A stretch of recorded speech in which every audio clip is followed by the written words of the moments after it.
Hello everybody, I'm Forrest McFreelava, and this is Speedplay Papal States number 4. We left off having formed Italy, so perhaps I should have called it Speedplay Italy number 1. At any rate, we have nearly finished our colonial era with a decent portion of Africa, in fact a rather impressive portion of Africa, under our control.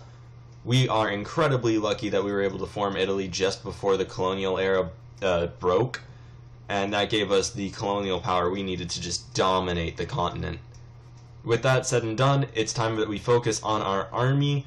We start building up forces in groups of 30,000, following a rather similar structure that we're going to keep until airplanes and tanks are developed and produced in mass. We also are still fighting for Inner Mauritania against the Dutch, and I really do hope that we get that, otherwise borders will be a disaster forever. So let's hopefully avoid that. We also start putting our forces on the border of Austria and France. So far we've had great luck, and we do get Inner Mauritania. So far we've had great luck with AIs not joining their allies in wars. So, since the North German Confederation is fighting France and Austria right now, I, being a bit of a gambler, think that it might be a good idea to go ahead and declare a swift war of conquest against the Austrians. The goal of which is just to take back at least a corps or a couple corps, really in the ideal world all of our corps from the Austrians, and to just destroy any hope of their old empire holding on to rightful Italian lands. Now, I don't really expect that the French will join, as we have had great luck in all of our previous wars. However, it is still possible. We declare the war, and the French join. Now, this is a bit of a disaster, as I wasn't really prepared for this whatsoever. Our army is in no way in good enough shape to deal with the French and Austrians simultaneously. However, we are able to bring our forces to bear against the enemy armies. They immediately turn against us and just start flooding into Italy proper. We do win the initial engagement, and at this point they are just streaming in. We are winning the battles, though. That is the most important thing. So long as our army stays intact and we're able to just wipe smaller enemy armies, we will be able to maintain, if not the initiative, at least a decent portion of our control of the war.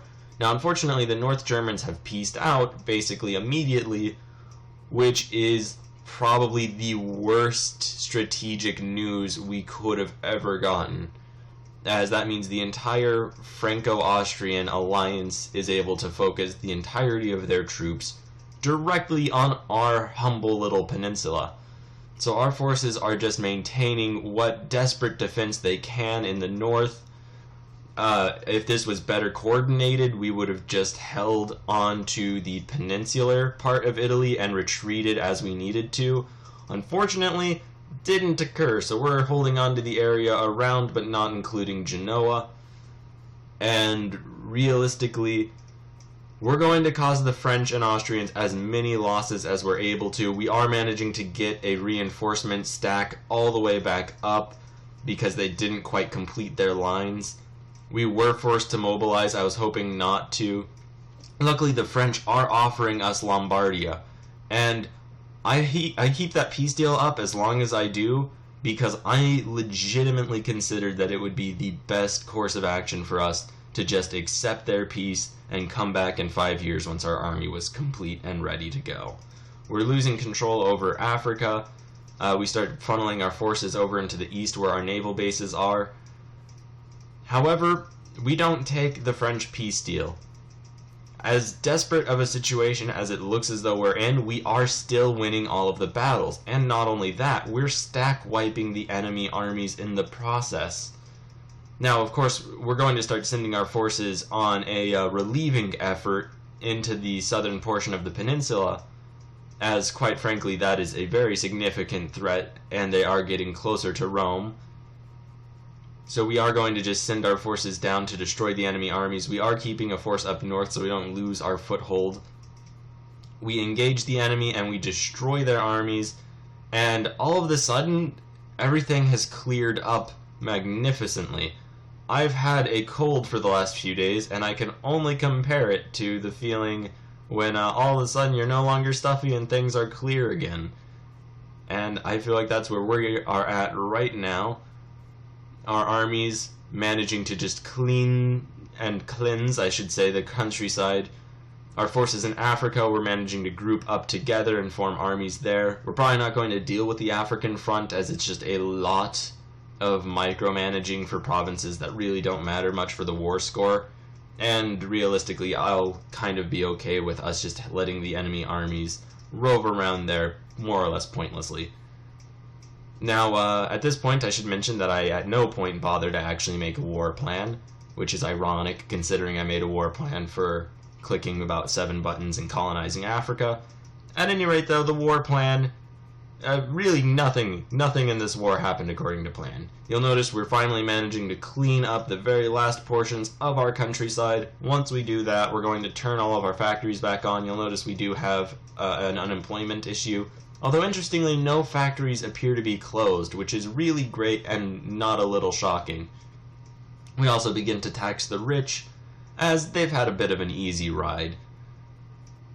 Now, with that all said and done, we're finally advancing against the Austrians. We won't unfortunately be able to make peace with them and them alone, because that would end the war and the French are the war leaders, which means we'll have to add a war goal against another power if we do actually want to make peace with the Austrians separately and get, say, more than 100% war score. Now, we're going to run into the familiar limiting factor, which is the fact that we just don't have the jingoism among our pops.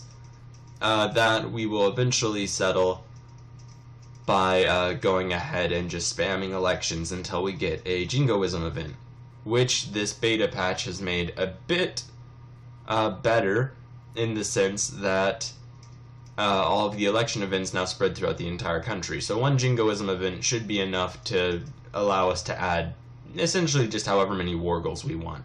Now that's still going to come up right now. However, with the war essentially won, it's just going to be a lot of sieging. So we do start our first election in the attempt to do what I just said. And at this point, we are really just cleaning up. The combined armies of France and Austria, admittedly having just gotten out of what I can only assume was a brutal war against the North Germans, were unable to stop us and us alone, which really says a lot about how easy this campaign may potentially get moving forward. Now, there is always the question of going over the infamy limit, which in Victoria 2 would essentially put us in a state of constant war against a large portion of our neighbors. Now, that isn't entirely a terrible thing, as it would give us an excuse to keep expanding, and with the election events the way that they are, we could potentially always have enough jingoism to make the wars worthwhile. It would, however, require a substantial amount of build-up prior to actually declaring those wars, and that's really something that we just haven't done for this war. And I would hate to dive into going over the infamy limit with as little planning as we went into this war. While this did work out for us in the end, we took a lot of losses and most of our countryside was occupied. We just lost one of our armies in Southwest Asia, or Southeast Asia, which is a bummer that could have been avoided if we had properly planned things out. So that is really where we're at. We're still continually sieging the Austrians and the French. The French at this point are willing to make peace for almost 100% war score. Really, they'd probably accept the closest thing to it as they possibly could. The Austrians, for whatever weird reason, don't quite feel as though they're defeated yet. However, with our armies just roving through their countryside, we're really in no hurry to convince them, as they will at some point realize that they cannot win this war, and at around that point probably give up, which they managed to do, and we go ahead and take all of our cores as well as 2 provinces from the French. Now that does kind of make our country look a bit ugly. However, let's be honest, it's not going to be very long at all until we're back at war with the French, and probably also the Austrians as well. We are still allied to the Russians, who would not bother to help us whatsoever. we may want to drop them for the North Germans. However, once 1890 rolls around, we won't be limited to just one great power ally anymore. So it's conceivable that we could ally the North Germans and form our own power bloc. From there, if any crises ever occur, we could, with our newly built army, or the army that we will nearly build, we may be able to just sort of get a few great wars going and not have to avoid the not avoid going over the bad boy limit. At any rate, here are the Italian liberation of Lombardia's stats.